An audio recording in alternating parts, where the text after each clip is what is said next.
Tadi disebutkan oleh paman Anda, Pak Rustam, bahwa Anda mengatakan Pak mati itu sakit. Apa yang Anda rasakan waktu itu? Rasa dada sesak, terus sakitnya tuh seperti ditusuk pedang, terus seperti kulit binatang Dikuliti gitu? dikuliti hidup-hidup. Sakit sekali waktu itu Sakit rasanya? sekali. Terus di dada saya terasa sesak. Setelah itu paman saya mengajar saya mengucap kalimat thayyibah, terus mengucap doa kalimat syahadat, asyhadu an la ilaha illallah wa asyhadu anna muhammadar rasulullah. Apa betul waktu roh Anda itu dicabut dari kaki itu, Ya. Anda bisa melihat jasad Anda? Sempat saya melihat jasad saya pada waktu itu, tapi sebentar. Setelah itu saya dibawa pergi oleh 2 orang malaikat ini. Dan pada waktu itu saya ingin ketemu sama ayah saya. Kebetulan ayah saya sudah meninggal. Dan suatu ayah saya meninggal, dia berusia 55 tahun. Setelah saya ketemu di sana, dia tuh berusia muda. Kok muda? Berusia 17 sampai 20 saya perkira. Anda sempat ngobrol dengan ayah? Sempat. Apa yang Anda sampaikan? Waktu itu ayah nangis. Ayah saya bilang, kenapa kamu kesini nak? Pulanglah, di rumah tidak ada orang. Kasihan lihat ibumu dan adik-adikmu. Tidak ayah, janjiku sama Allah sudah sampai. Dan pada waktu itu ayah saya menangis. Lalu apa yang dia ucapkan? Diam aja dia. Terus hilang. Kembali ke malaikat tadi, bentuk yang Anda lihat seperti apa malaikat ini? Dia ini laki-laki, tapi mukanya sama semua. Berapa malaikat? 2. Iya. Fisiknya seperti apa? Seperti berserban, berpakaian ihram, mukanya sama.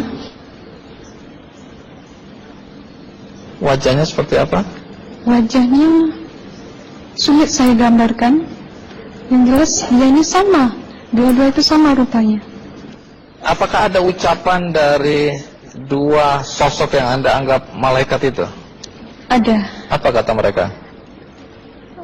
Waktu itu saya mengalami perjalanan spiritual. Saya disoal oleh malaikat itu dengan sebutan ma ayyutuka, siapa Tuhanmu, tanya.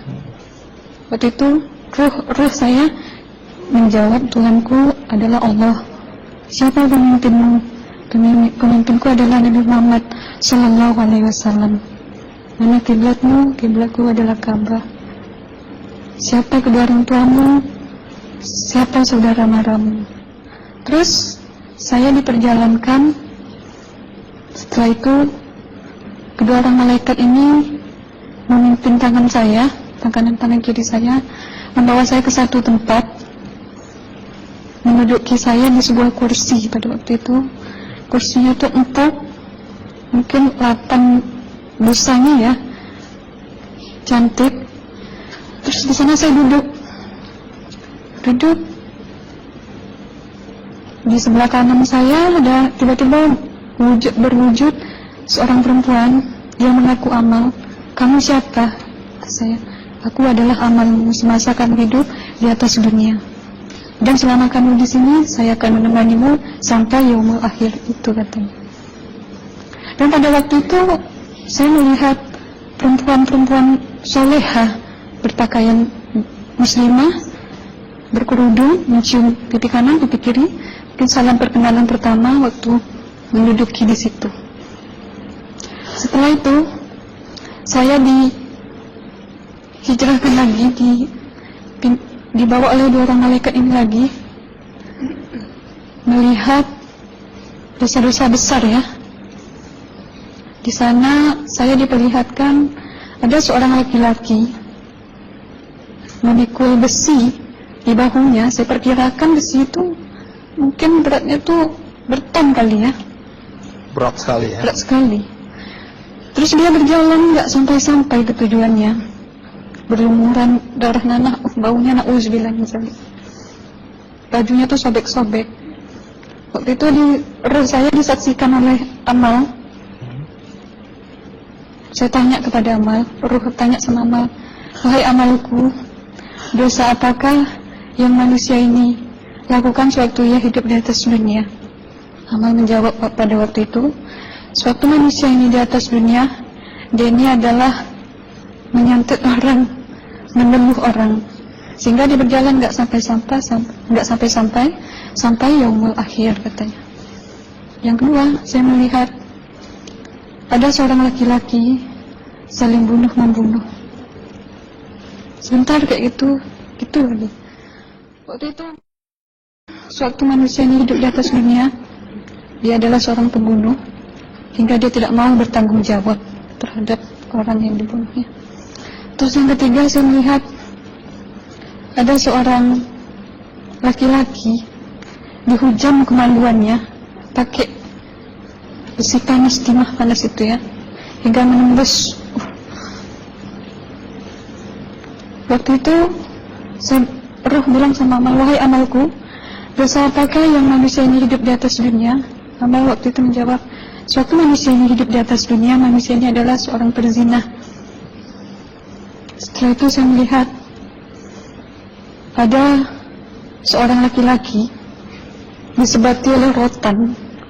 Rotannya itu menyebati kulitnya tuh hingga lepas daging sama kulitnya. Itu Amal menjawab, suatu manusia ini hidup di atas dunia, dia ini tidak pernah sholat Islam, hingga waktu matinya pun dia tidak mengucap 2 kalimat syahadat. Dan pada waktu itu roh sama Amal sempat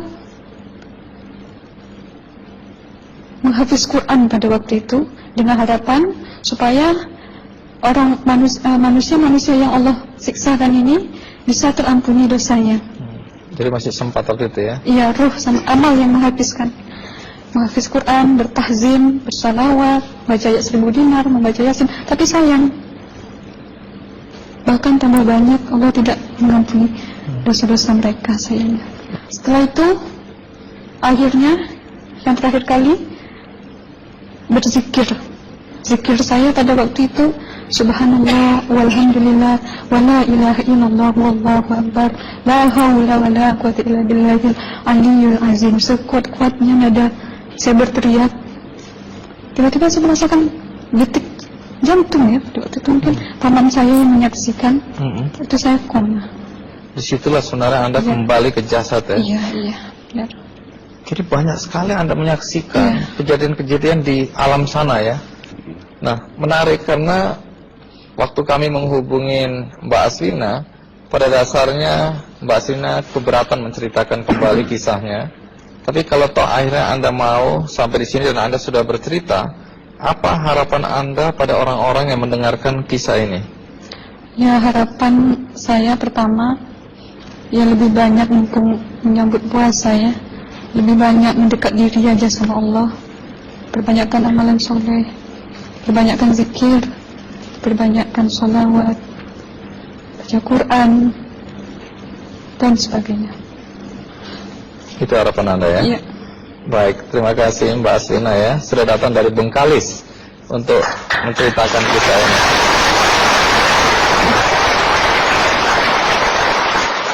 Dua ada Pak Komarudin Hidayat ya, bukunya sangat terkenal yaitu Psikologi Kematian dan Berdamai dengan Kematian. Ini menarik karena di buku pertama itu secara jelas Pak Komarudin mengatakan bahwa dia mewawancarai orang-orang yang pernah mati suri.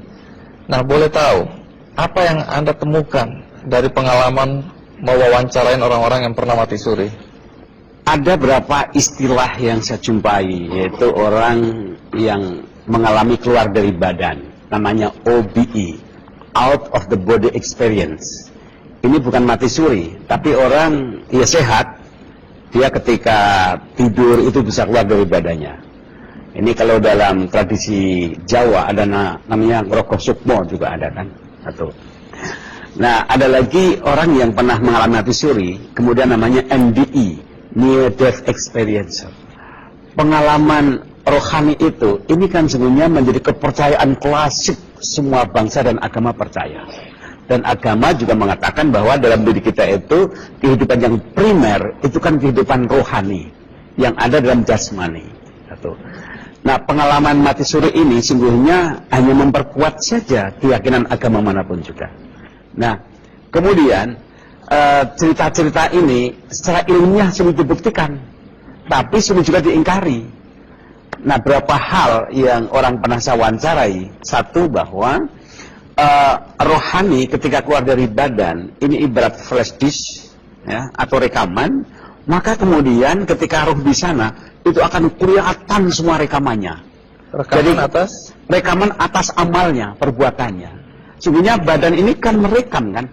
Kalau untuk membuktikan bahwa kita merekam, itu tidak usah sampai mati pun kita bisa membuktikan bahwa tubuh, lidah itu merekam semuanya. Nah, ketika rekamannya itu bagus, maka kemudian akan memberikan satu fasilitas yang nyaman, yang indah sekali. Seperti yang diceritakan mungkin saudari Aslina itu.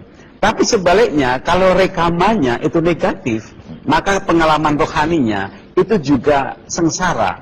Ibarat orang mimpi. Ketika mimpi sebelumnya itu indah hidupnya, maka mimpinya akan indah. Tapi kalau sebelumnya itu sengsara, maka mimpinya sengsara. Kira-kira sederhananya seperti itu. Tapi pesan moralnya dari sekian banyak yang saya wawancarai, itu satu gini. Bahwa orang umumnya itu berubah total karena dia yakin bahwa hidup ini ternyata tidak selesai dan kematian, bahwa nanti ada kelanjutannya. Jadi ada hukum sebab akibat. Maka sekian banyak orang yang merasa wawancarai, yang tadinya tidak bayar pajak jadi bayar pajak, ya kan? Dan orang-orang yang merasa menang perkara karena nipu orang, dia kemudian dia malu, dia bertobat, sehingga berusaha dia untuk selalu membuat rekaman kebaikan untuk hidupnya. Nah, ini bagi saya itu believe it or not, tapi ternyata sekian banyak orang yang saya wawancarai itu betul-betul berubah hidupnya. Luar biasa. Ya. Terima kasih Mas Walidin.